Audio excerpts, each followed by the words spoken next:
Qala Sa'id bin Musayyib rahimahullah, berkata Sa'id Musayyib rahimahullah, idza ra'aitumul alima yaghshal umara, apabila kalian melihat orang yang alim itu yaghshal umara, itu selalu datang kepada para pemimpin, para pemerintah, bahwa lisun, maka dia adalah seorang pencuri. Nah, inna ahwana ma asna'u bil alimi, sesungguhnya yang paling ringannya apa yang akan aku lakukan kepada orang yang alim, idza ahabbad dunya, apabila dia cinta kepada dunia, an ukhrija halawata munajati min qalbi, aku akan cabut, aku akan keluarkan manisnya bermunajat kepadaku dari hatinya. Ya Rabbi salli ala Muhammad. Assalamualaikum warahmatullahi ta'ala wabarakatuh. Alhamdulillah wassalatu wassalamu ala rasulillah wa ala alihi wa sahbihi wa mawala wa ba'du. Subhanaka la ilma lana illa ma'allamtana innaka antal alimul hakim wa tub alaina innaka antat tawwabur rahim. Rabbi syrah li sadri wa yassir li amri wa hlul 'uqdatam min lisani yafqahu qawli. Rabbi yassir wa la tu'assir, Rabbi tammim bi khair. Baik ahbabana fillah, Bapak Ibu sekalian, begitu juga rekan-rekan santri di mana saja berada. Kembali kita melanjutkan kajian Ihya Ulumuddin kita. Ya. Kita sekarang berada pada halaman 224 ya. Langsung saja, ila anqala al-musannifu rahimahullahu ta'ala wa nafa'ana bi ulumihi wa barakatihi fid dharain amin. Wa fi akhbari Dawud alaihi salamu hikayatan 'anillahi ta'ala, inna adna ma asna'u bil alimi idza athara syahwatahu ala mahabbati an uharrimahu ladhidha munajati. Oke. Wa fi akhbari Dawuda, dan dalam kisah Nabiullah Daud alaihi salam, hikayatan anillahi ta'ala, sebagai bentuk hikayat dari Allah subhanahu wa ta'ala, artinya ada kisah terkait dengan Nabiullah Daud alaihi salam yang dikhitab oleh Allah subhanahu wa ta'ala. Nah, kata Allah subhanahu wa ta'ala kepada beliau Nabiullah Daud alaihi salam, apa katanya? Inna adna ma asna'u bil alimi, sesungguhnya yang paling rendah apa yang akan aku lakukan terhadap orang alim, idza athara syahwatahu, apabila dia lebih mementingkan syahwatnya, ala mahabbati, daripada mencintaiku, mahabbah kepadaku, apa dia, an uharrimahu ladhidha munajati, bahwasanya aku akan haramkan kepada dia nikmatnya bermunajat kepadaku. Jadi itu minimal ganjaran Allah subhanahu wa ta'ala yang dia akan berikan kepada seorang alim yang lebih mementingkan syahwat nafsunya ketimbang mencintai atau bermahabbah kepada Allah subhanahu wa ta'ala. Apa dia? Allah akan hilangkan di dalam diri orang alim yang seperti itu kenikmatan dalam bermunajat dengan Allah subhanahu wa ta'ala. Waliyadzubillah. Ya Daud, kata Allah subhanahu wa ta'ala, wahai Daud, la tas'alan anni aliman qad askarathu dunya, jangan engkau coba-coba meminta kepadaku akan seorang alim qad askarathu dunya, yang mana dia sudah dimabuk oleh dunia, fa yasuddaka an tariqi mahabbati, maka itu yang akan mencegahmu dari jalan mencintaiku, dari jalan mahabbah kepadaku. Saking jengkelnya, bahasa kasarnya seperti itu Allah subhanahu wa ta'ala kepada orang alim yang seperti ini, sampai-sampai ia melarang Nabiullah Daud untuk menanyakan, untuk mempermasalahkan, untuk meminta orang alim yang seperti ini. Ulaika qutta'ut tariq ala ibadati, nah mereka itulah, kata Allah subhanahu wa ta'ala, adalah orang-orang yang memutus jalan ala ibadi, ke atas hambaku, artinya orang yang menjadi perampok, orang itulah yang akan menjadi begal terhadap hamba-hambaku. Jadi diibaratkan qutta'ut tariq ya. Qutta'ut tariq ini bahasa mafhumnya adalah seorang perampok ya. Siapa? Ulama-ulama atau orang alim yang lebih mementingkan hawa nafsunya. Ya Daud, wahai Daud, idza ra'aita li taliban, apabila engkau melihat kepadaku seorang penuntut, ada orang yang menuntut untuk dekat kepadaku, belajar ilmu agama dalam rangka mendekati diriku, kata Allah subhanahu wa ta'ala, fakullahu khadiman, maka jadilah engkau terhadap orang yang seperti itu khadiman, sebagai khadim, jadilah pembantu, atau bahasa kita Khuddamul ilmi, khuddamu talibil ilmi, pembantu orang yang menuntut ilmu agama dalam rangka mendekat kepada Allah Subhanahu wa taala. Itu harus diperhatikan sampai-sampai Allah Subhanahu wa taala menyuruh Nabiullah Daud untuk menjadi khadim terhadap orang-orang yang begitu. Ya Daud, wahai Daud, man radda ilayya hariban, ya siapa yang mengembalikan kepadaku orang yang kabur, orang yang lari, orang yang menjauh, ya kembalikan kepadaku dengan menuntung dia misalnya, dengan mengarahkan dia misalnya, maka kata betuhu badan, aku akan mencatat dia sebagai orang yang cerdas, orang yang mampu memberikan hidayah, bahasa mafhumnya kurang lebih seperti itu, kepada orang yang jauh dari Allah Subhanahu wa taala. Maka orang yang seperti ini akan aku catat sebagai orang yang cerdas. Wa man katabtuhu badan, siapa orang yang aku tulis dia sebagai seorang yang cerdas, maka lam u'adzibhu abada, aku tidak akan pernah mengadab dia selamanya. Nah, inilah akhbar daripada Nabiullah Daud alaihissalam terkait dengan Allah Subhanahu wa taala, yang memaparkan perilaku dia Allah Subhanahu wa taala, sikap Allah Subhanahu wa taala kepada orang-orang yang alim, yang mengedepankan nafsunya, dan perilaku Allah Subhanahu wa taala kepada orang yang mengarahkan hambanya kepada dia. Oke. Walidzalika qala Al-Hasan rahimahullahu taala, oleh sebab itulah berkata Imam Al-Hasan Al-Basri rahimahullahu taala, uqubatul ulama'i mautul qalbi, ya. Ukubah siksaan para ulama adalah mautul qalbi, adalah matinya hati. Jadi ganjaran ulama itu yang pertama adalah dengan cara matinya hati, wa mautul qalbi, dan matinya hati yang merupakan tanda ukubah seorang alim atau seorang ulama adalah tolabud dunya bi amalil akhirah, yaitu menuntut dunia dengan amalan akhirat. Waliyadzubillah. Nah, inilah yang akan membuat hati mati, dan inilah ganjaran seorang alim ketika dia amalkan ini, dalam arti yang menuntut dunia untuk amalan-amalan dengan amalan-amalan akhirat. Ya. Walidzalika qala Yahya bin Mu'adz Ar-Razi, oleh karena itulah berkata juga Yahya bin Mu'adz Ar-Razi, kata beliau, inna ma yadhhabu bahaul ilmi wal hikmah, dan sesungguhnya itu hilang, ya, bahaul ilmi, ya, wibawa ilmu pengetahuan, wal hikmah, dan wibawa ilmu hikmah, idza tuliba bihi ma'ad dunya, ketika dituntut dengan keduanya, dengan menggunakan keduanya, ad-dunya, keduniaan.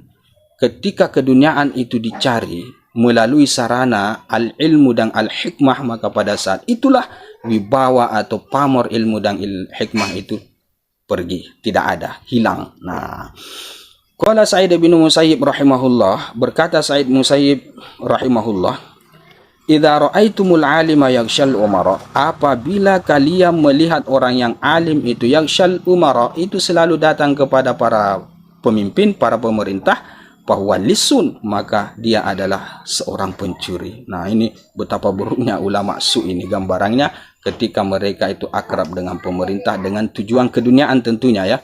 Maka dalam riwayat ini dia dikategorikan sebagai seorang lis, seorang pencuri. Wa qala Umar radhiyallahu anhu, dan berkata baginda Umar radhiyallahu anhu, idza ra'aitumul alima muhibban lid dunya, apabila kalian itu melihat orang alim itu muhibban, cinta, lid dunya, kepada dunia, fattahimuhu ala dinikum, maka curigailah dia atas agama kalian. Maksudnya, kalau kalian melihat orang alim ini, ya, yang mana dia itu orang yang cinta kepada dunia, selalu bergelut dengan masalah keduniaan, maka curigailah orang yang seperti ini. Hati-hatilah dengan orang yang seperti ini, yang kelak juga akan mempengaruhi agama kalian. Itu maksudnya. Jadi elakkan, hindarkan orang yang seperti ini, karena bisa saja kemudian membuat agama kalian itu terpengaruh, agama kalian kemudian menjadi tidak benar dengan cara misalnya ya diikuti tingkah lakunya, dalam hal ini condong kepada keduniaan. Nah, ini akan membuat agama kemudian bermasalah di diri kita. Fa inna kulla muhibbin, karena sesungguhnya setiap orang yang cinta itu yakhudu fima ahabba, dia akan terjerumus, dia akan bergelut fima ahabba, pada apa yang dia cintai. Ketika seorang alim itu watak dan tabiatnya itu adalah cinta kepada dunia, maka dia akan bergelimangan atau bergelut dengan keduniaan. Otomatis kalau kita ikuti orang-orang yang seperti ini, maka agama kita akan tergadaikan, terabaikan. Nah, ini maksudnya fattahimuhu ala dinikum. Oke. Wa qala Malik ibnu Dinar rahimahullah, dan berkata Imam Malik bin Dinar rahimahullah, qara'tu fi ba'dil kutubis salifah, aku pernah membaca pada sebagian kitab-kitab terdahulu, ya, annallaha ta'ala, bahwasanya Allah subhanahu wa ta'ala yaqulu, pernah berfirman begini. Apa dia? Inna ahwana ma asna'u bil alimi, sesungguhnya yang paling ringannya apa yang akan aku lakukan kepada orang yang alim, idza ahabbad dunya, apabila dia cinta kepada dunia, an ukhrija halawata munajati min qalbi, aku akan cabut, aku akan keluarkan manisnya bermunajat kepadaku dari hatinya. Ya, di hatinya sudah tidak ada lagi kelezatan bermunajat, beribadah kepada Allah Subhanahu wa taala ketika dia cinta kepada dunia. Nah, itulah perlakuan Allah minimal kepada mereka orang-orang alim yang seperti ini, wal iyad billah. Oke.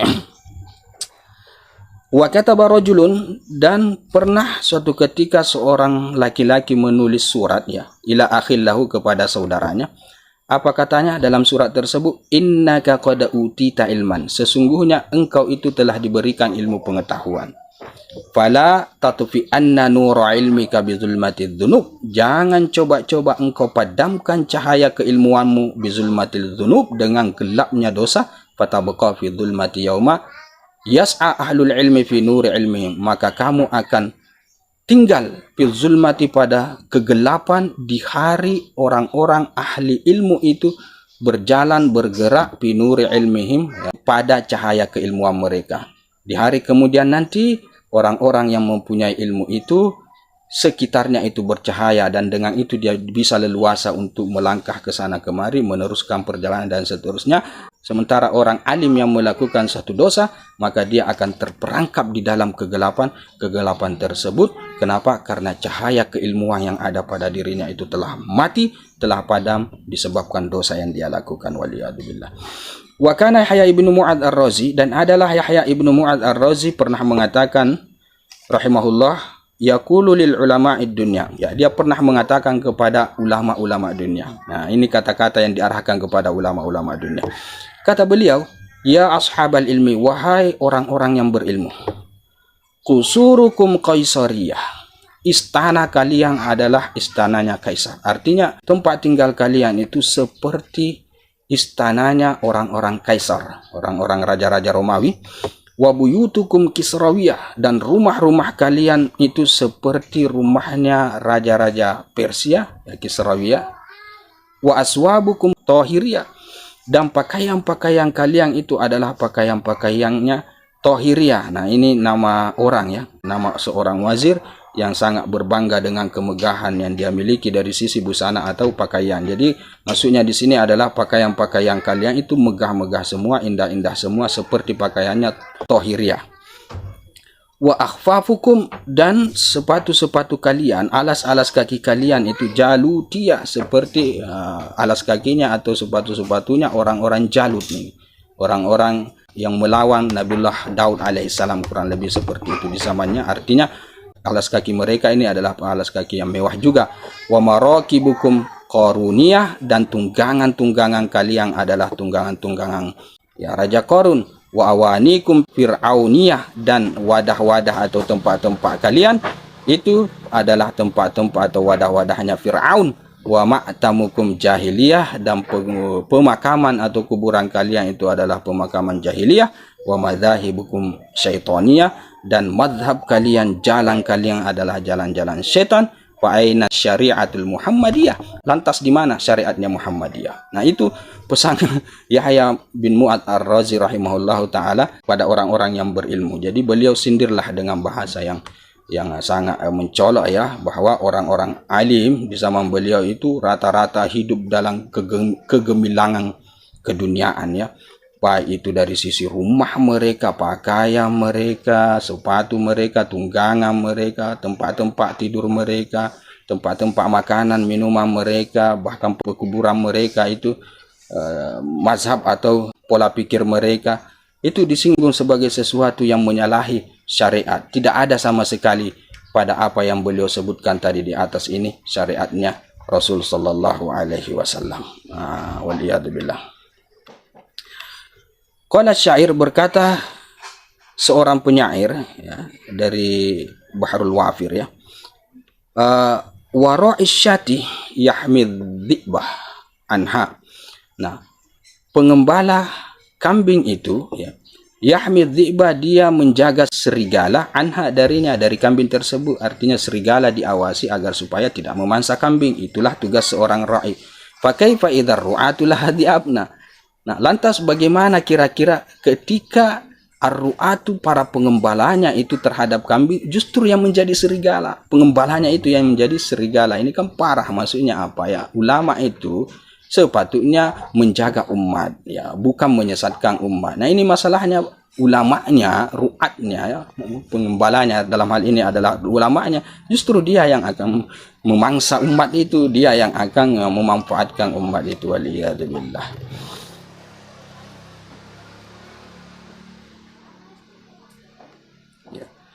Wa qala akharu, dan berkata yang lainnya ya, penyair yang lain, Bahar Rojaz, kata penyair ini, ya ma'syarul qurra, wahai sekalian para qurra ya, para ulama, ya milhal balad, wahai garamnya kampung itu. Artinya sesuatu yang membuat kemudian kampung itu menjadi enak, menjadi nyaman, itu maksudnya ya. Artinya para ulama atau tokoh agama lah. Ma yuslihul milha idzal milhu fasad, apa yang bisa diperbaiki oleh garam itu ketika garamnya sendiri rusak ya. Jadi seorang ulama diumpamakan seperti garam untuk makanan ya, kurang lebih seperti itu. Jadi makanan itu akan terasa nikmat, tidak tawar ketika ada garamnya. Nah, masalahnya bagaimana kalau garam itu sendiri yang rusak? Nah, jadi rasa makanan juga itu akan buyar atau akan tidak sedap, kurang lebih seperti ini. Singgungan kepada mereka al-qurra atau para ulama, para alim yang tidak benar ya. Waqila li ba'dil arifina, dan dikatakan kepada sebagian orang-orang yang arif billah ya. Atara anna man takunu al-ma'asi qurrata ainihi la ya'rifullah. Bagaimana menurutmu ya, orang yang adalah kemaksiatan itu adalah qurrata ainihi, penyejuk matanya, artinya sesuatu yang dia sukai, la ya'rifullah, dia orang yang tidak mengenal Allah. Artinya bagaimana menurut Anda, ini pertanyaannya kepada sebagian orang-orang arif billah, ada orang yang melakukan kemaksiatan dan kemaksiatan itu sudah menjadi kesenangan bagi dia. Apakah orang yang seperti ini orang yang tidak mengenal Allah Subhanahu wa taala? Qala, kemudian sebagian ulama arif billah ini menjawab begini, ma asyukku, aku tidak meragukan lagi, anna man takunu dunya indahu, bahwasanya orang yang adalah dunia di sisinya itu asara minal akhirati, dia lebih mementingkan daripada akhirat, dia lebih pentingkan ke dunia itu daripada akhirat. Annahu, bahwasanya orang yang seperti ini la ya'rifullah ta'ala, adalah orang yang tidak mengenal Allah Subhanahu wa taala. Wa hadza duna dzalika bikasir, dan ini artinya orang yang bergelimangan keduniaan, yang lebih mementingkan dunia itu daripada akhirat, adalah orang yang tidak mengetahui Allah Subhanahu wa taala. Nah, ini duna dzalika ya, selain daripada tadi yang di atas itu bikasir, itu banyak sekali perbedaannya. Artinya begini. Jadi sebagian orang-orang arif billah ini mengatakan bahwa ya, jangankan orang yang suka melakukan kemaksiatan disebut tidak mengenal Allah ya, orang yang bergelimangan keduniaan saja, yang ada dunia di sisinya dan ia lebih mementingkan dunia itu daripada akhiratnya, itu tergolong daripada orang yang tidak mengenal Allah. Apalagi orang yang melakukan kemaksiatan, sekedar mengutamakan dunia saja tanpa melakukan kemaksiatan, misalnya seperti itu dianggap orang yang tidak mengenal Allah Subhanahu wa taala. Apalagi orang yang kemaksiatan itu sudah menjadi hobinya, maka tidak layak disebut sebagai orang yang mengenal Allah. Maksudnya ini beliau mau menyindir ulama-ulama atau orang-orang alim yang gemar melakukan kemaksiatan atau kesalahan tidak sesuai dengan ilmunya. Itu yang mau disindir, bahwa orang yang seperti ini tidak layak disebut dengan orang yang ada ma'rifatullah di dalam hatinya. Oke, kurang lebih seperti itu ya.